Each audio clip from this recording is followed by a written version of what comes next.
very quickly, the concert we have coming up here in just a moment, the Knights will be on stage first, playing Mozart's last and most ambitious symphony, his symphony number 41, the Jupiter Symphony, a symphony that in the final movement has this incredible 5-voice fugue, using a very simple 4-note tune, a tune that goes all the way back to the late 1400s, and the composer Josquin. And that, in a way, sets up the second half of the concert. And the second half will be something called Canonade. And this is something that our music director this year, Jeremy Denk, has put together. Lots of musical canons. A canon is when a melody follows itself. It's like a round, like row, row, row your boat is a round. That's a very simple canon. And this whole second half of the concert will be a huge collection of canons, beginning with music by Josquin, also including music by Bach and Mozart and Haydn and Beethoven and Purcell, and composers of our time like Ligeti and Thomas Adès and others. Uri Caine will be taking part in that as well with some of his reimaginations of the Bach canons on the Goldberg variations. And Uri will be joining me right before the second half of the concert to talk about some of that. Included in the Canonade is a piece by Mozart that very rarely gets performed. It's one of his little private pieces that he wrote as a joke for friends. And since we're not broadcasting, since we're only on the internet, I can say the name of the title of this piece. In German, Leck mich im Arsch.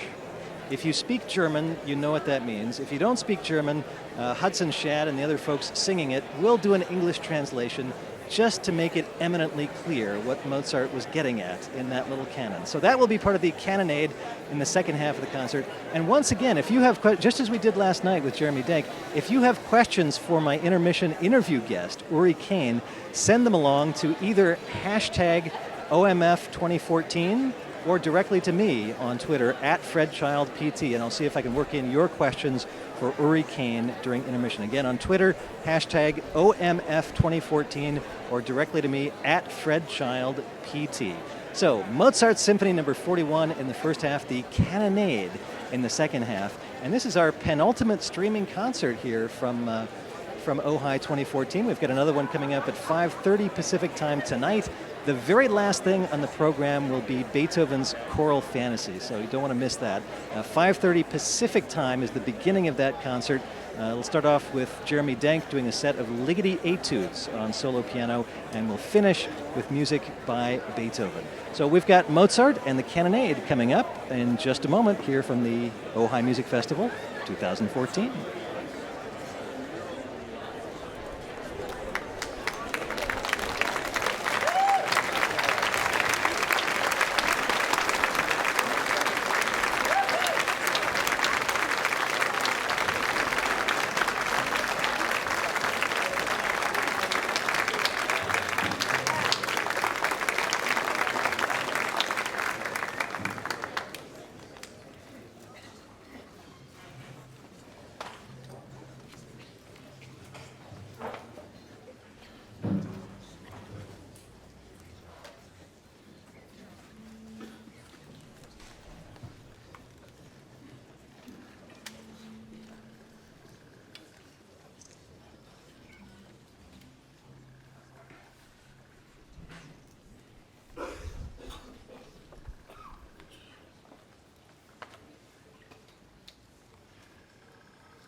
I'm Fred Child. We're at the Ojai Music Festival 2014. It's intermission of this midday concert here on Sunday. Got going at 11 o'clock in the morning. We just heard Mozart's Symphony number 41 played by the Knights, Eric Jacobson conducting. And that ended with that piece in the final movement has this incredible 5-voice fugue, which is such a great setup for the second half of our concert. A fugue very similar to a canon with different voices imitating each other musically. The whole second half of our concert today is going to be something that Jeremy Denk has put together that he calls a canonade, a collection of canons from the 1400s right up to our time, from Josquin through Bach, well, actually 2 different Bachs, J.S. Bach and P.D.Q. Bach, Mozart and Haydn and Beethoven and Purcell and many, many others, and Ligeti and Thomas Adis as well. And sitting just to my left, your right on screen, is Uri Caine, who's been here for the entire festival. You might have seen his Mahler reimagined, you might have seen his Gershwin, you might know his many albums. American pianist born in Philadelphia in 1956, a one-time student of George Crumb. Right. He's played with everybody from Questlove to Mickey Katz to Theo Bleckman and many, many others. He's done jazz reimaginings. Jazz doesn't even encapsulate it. Jazz, funk, gospel, etc. reimaginings of classical composers like Verdi and Bach and Beethoven and Schumann and Wagner and many, many others. And he'll be taking part in the second half. Uri, thank you for joining me. Thanks for having me. I'm really happy to be here. You have such an interesting career and you've carved out an absolutely unique career as a musician. But I'm curious about your background. Did you start off taking classical lessons? You know, when I was a little boy, I was taking piano lessons and playing very basic classical music. When I was about 12, I started really listening to jazz in Philadelphia, and I met a pianist named Bernard Pfeiffer, who became my musical guru, and he really introduced me to the idea of what it meant to be a musician. And so I was studying jazz improvisation with him, but he also emphasized really practicing a lot of classical piano music, understanding the harmony in it. And the more that I studied, the more it was always a part of my musical life, even though I guess I was thinking mostly of being a jazz pianist. Yeah.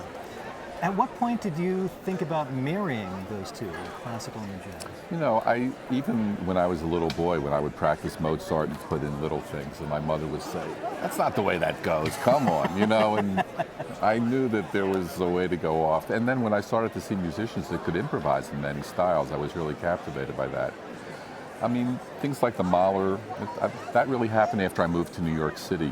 And I met a group of musicians that were really into a lot of different types of music. And they were improvisers, but they could play contemporary music, and they knew about classical music and different music from different traditions around the world.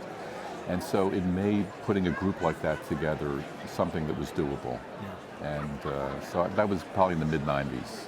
And you've been doing these classical reimaginings ever since with this wide variety of composers, and for the most part reaction has been extraordinarily positive, including, I think you've got 3 different Mahler albums, and the first of those won an award from a German Mahler Society, but there were some members of the Mahler Society who were very upset about that.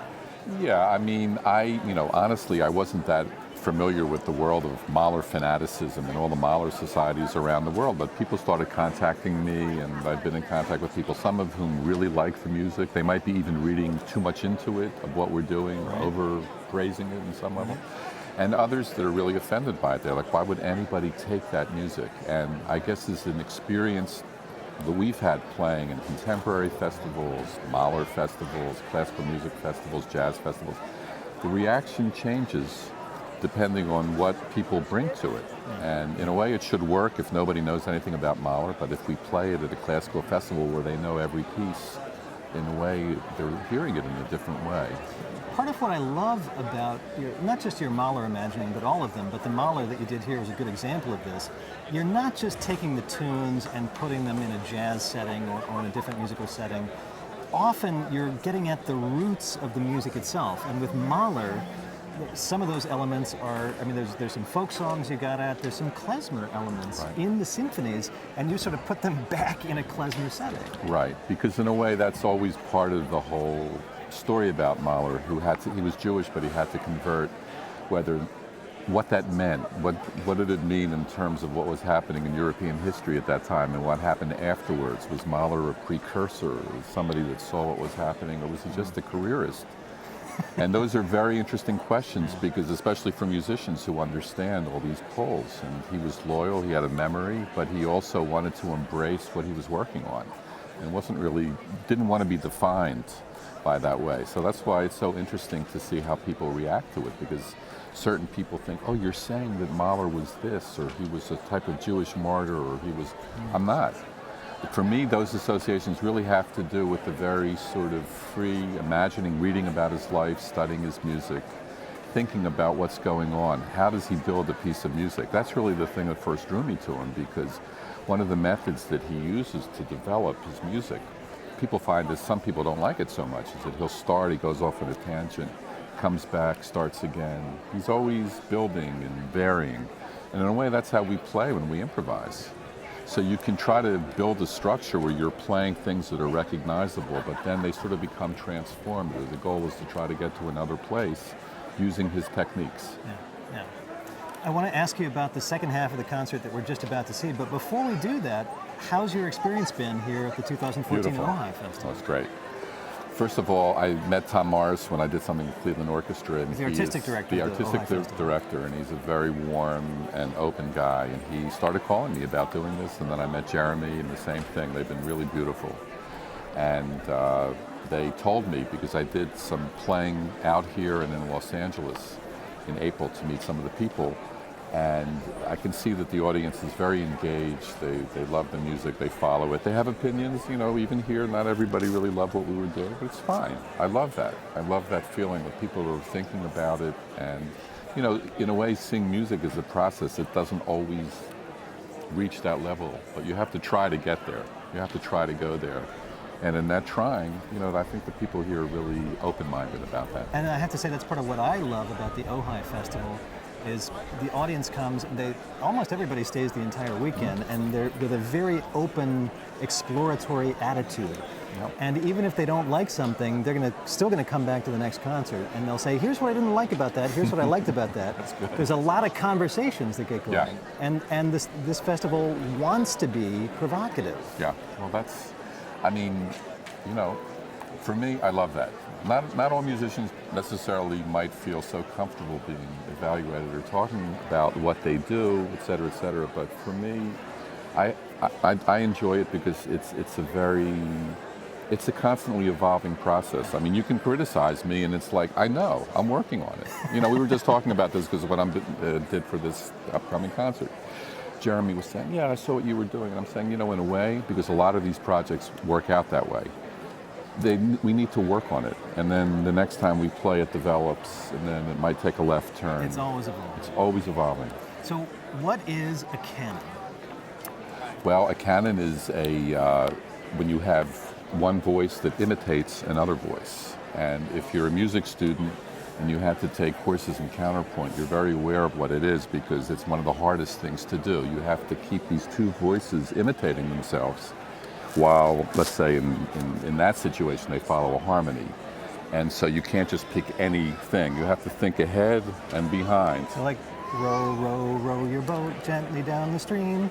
The harmonizes simplest. with itself. It harmonizes with itself when you figure out where the second voice comes in. Yeah. But then if you're studying somebody like Bach, who not only takes that row, row your boat, he inverts it, he puts it backwards, he slows it down, he makes it quicker, he gives you challenges, and that's what these 14 canons that Jeremy assigned me is about. Somebody found this manuscript in the 70s where Bach took the first 8 notes of the Goldberg variation bass line and sort of gave riddles. He said, what happens if you have this voice derived from that bass line, but the second voice comes in literally a 16th later, but everything has to fit harmonically? How would you do that? Or here's one where you have 4 voices, and literally each voice is half as slow as the other one. So I had to figure that out. That was like, what?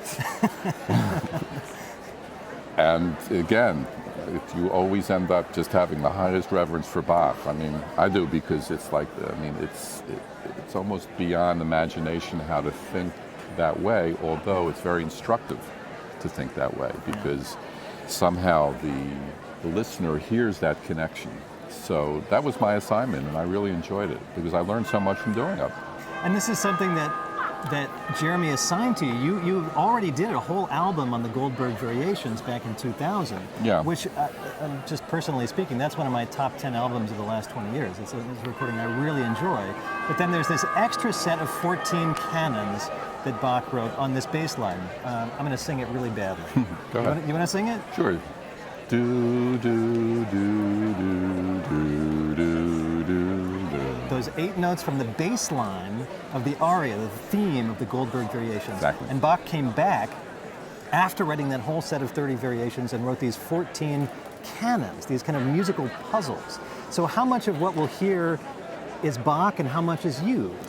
Well, on some of them I'm playing Bach and maybe adding another element. On some of them there's always an element of improvisation where you have the musicians sort of improvising canons against Bach's canons.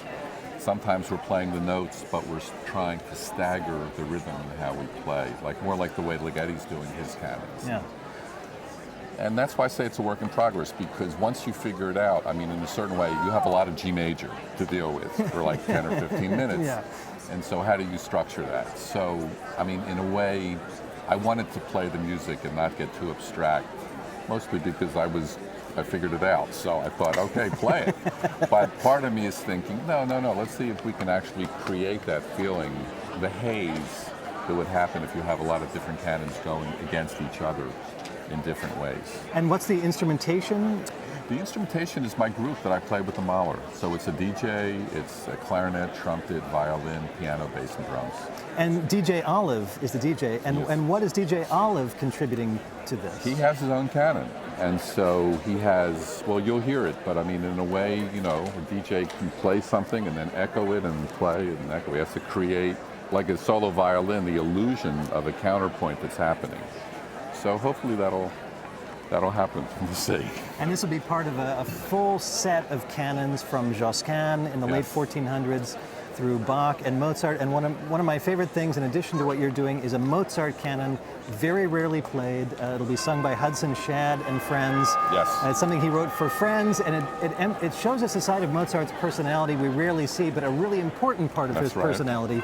Leck mich im Arsch. That's it. If you speak German, you know what that means. Right. If you don't speak German, they will translate it for But are you allowed to say that on NPR these days? Well, we're not on public radio right now. We're only on the internet, so it's okay. No, because Mozart had a well-known fondness for corpophilia, and so yes, he did. His letters are full of it when he's writing to his sister and his father, and it's amazing. So Uri Caine, pianist and composer, thank you very much for joining me. The webcast continues, and this concert will wrap up, and then we're back live here at 5:30 Pacific time as well for the final concert from the 2014 Ojai Music Festival. Uri, I know you got to run, so thanks for joining me. Thank you. Beautiful.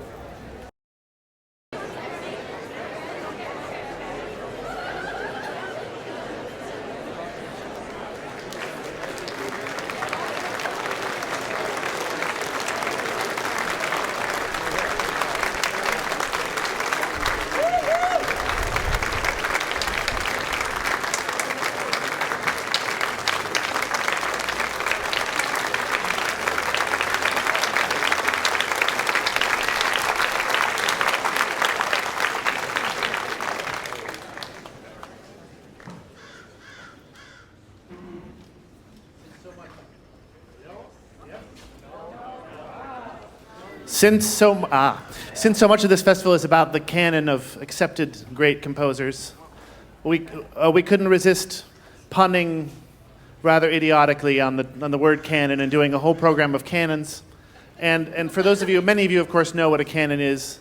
For those who don't, it's basically row, row, row your boat, in which a person begins singing a melody, and some moments later another person begins singing the same melody, and then some moments later a third person. And it's music, in other words, that's written in order to harmonize with itself, staggered over time.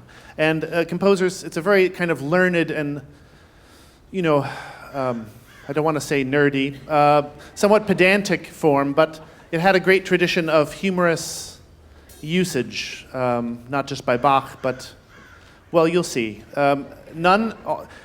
We haven't monkeyed with the texts of any of these canons at all, so it's not our fault.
leck mich, leck mich, leck mich, leck mich im Arsch. Schwinde, schwinde, schwinde, schwindi. Schwinde, schwinde, schwinde, schwindi. Leck mich im Arsch. Schwinde, schwinde, schwinde, schwindi. Schwindi, schwindi, schwindi, schwindi. Leck mein Arsch.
Lovely latte, bon nuit. Toot sweet, good night, good night. It's a long way to light. Good night, good night. Shit your bed, what a fright. Good night.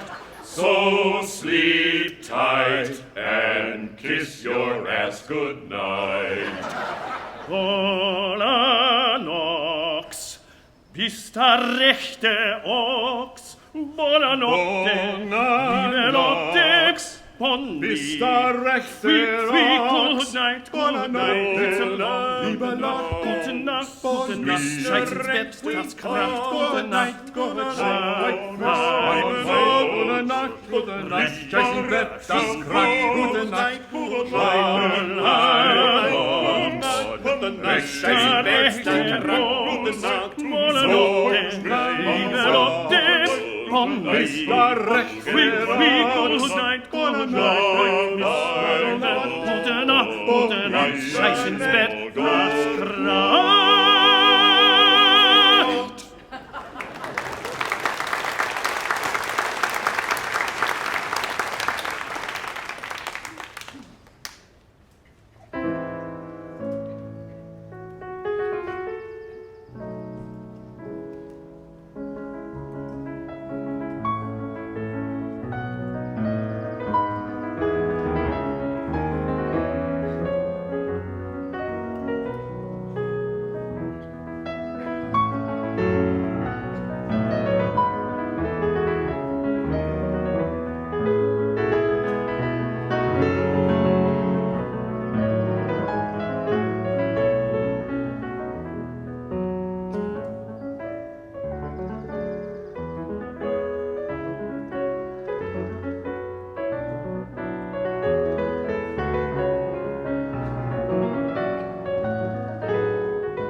Loving is as easy as falling of a log, a cattle of a cat, and a doggle of a dog.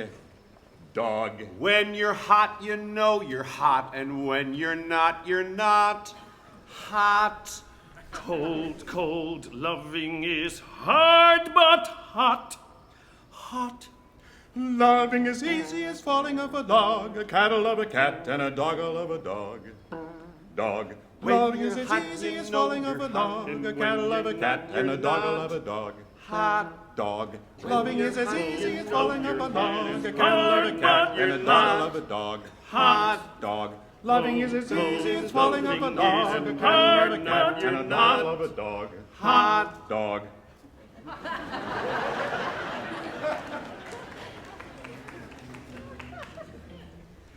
Please, kind sir, that portrait I see.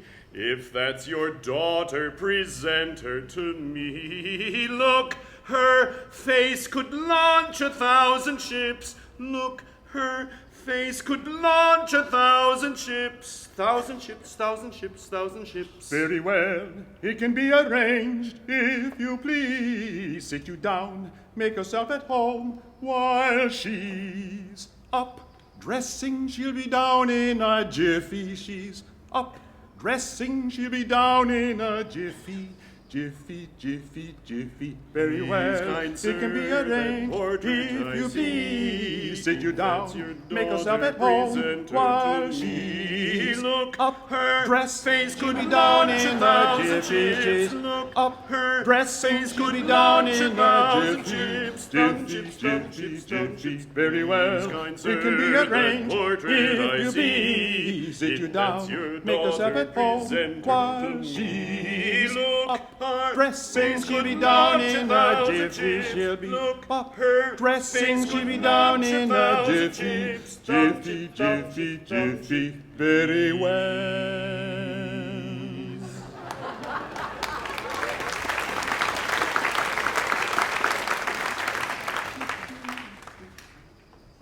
When Celia was learning on the spinet to play, her tutor stood by her to show her, to show her, to show her, to show her the way. She shook not the note, which angered him much, and made him cry, zooms, 'tis a long prick. A long pricked note you touch. Surprised was the lady to hear him complain, and said, I will shake it when I come to it again. Surprised was the lady to hear him complain, and said, 'tis a long prick. I will shake it, A long prick. I will shake it when I come to it again. Surprised was the lady to hear him complain, and said, 'tis a long prick. I will shake it, A long prick. I will shake it when I come to it again. When Surprised Celia was the was lady on the to hear him complain, and said, 'tis a long prick. I will shake it, A long prick. I will shake it when I come to it again.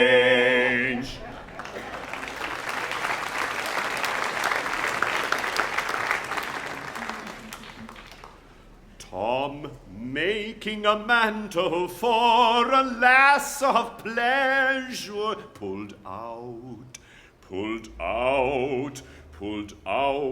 his long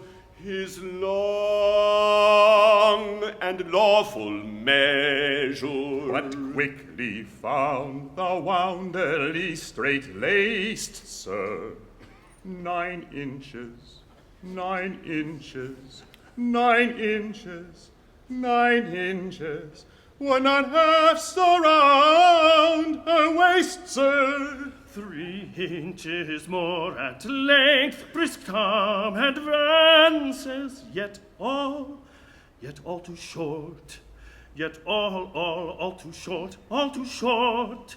yet all too short to reach her swinging haunches. But his man At length this castle adventures, yet all 9 inches, yet all too short, 9 inches, yet all 9 too short, inches, all too short, 9 inches, yet all too short, when I have so reach her swinging haunches. At length brisk castle adventures, yet all too short, yet all too short, all too short, yet all too short to reach her swinging haunches.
liebe Metzel. Da, da, da, da, da, da, da, da, da. Leben Sie wohl, sehr wohl. Da, da, da, da, da, da, da, da, da, da, da. Badete Zeit, da, da, da, da, da, da, da, da, da, da, da, da. Große, große Gretchen, große Mädchen. Da, da, da, da, da, da, da, da, da, da, da, da. Wanne der Zeit, wanne der Zeit, da, da, da, da, da, da, da, da, da, da. Großer Metronom, lieben Sie große Mädchen. Große, große, wanne der Zeit, lieber Mensch.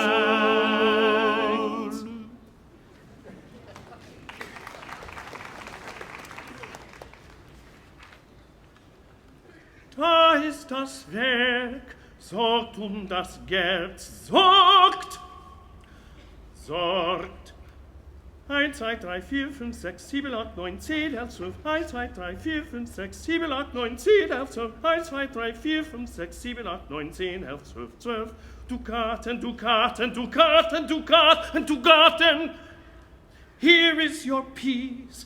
Bring back my fee. See. Here is your peace. See. Bring back my fee. 1, 2, 3, 4, 5, 6, 7, 8, 9, 10, 11, 12. 1, 2, 3, 4, 5, 6, 7, 8, 9, 10, 11, 12. 1, 2, 3, 4, 5, 6, 7, 8, 9, 10, 11, 12. To come, it's for dark, it's for dark, it's for dark, it's for dark. Here is your peace. Bring back my fee. See. 1, 2, 3, 4, 5, 6, 7, 8, 9, 10, 11, 12. 1, 2, 3, 4, 5, 6, 7, 8, 9, 10, 11, 12. 1, 2, 3, 4, 5, 6, 7, 8, 9, 10, 11, 12. It's from dark, it's from dark, it's from dark, it's from darkest.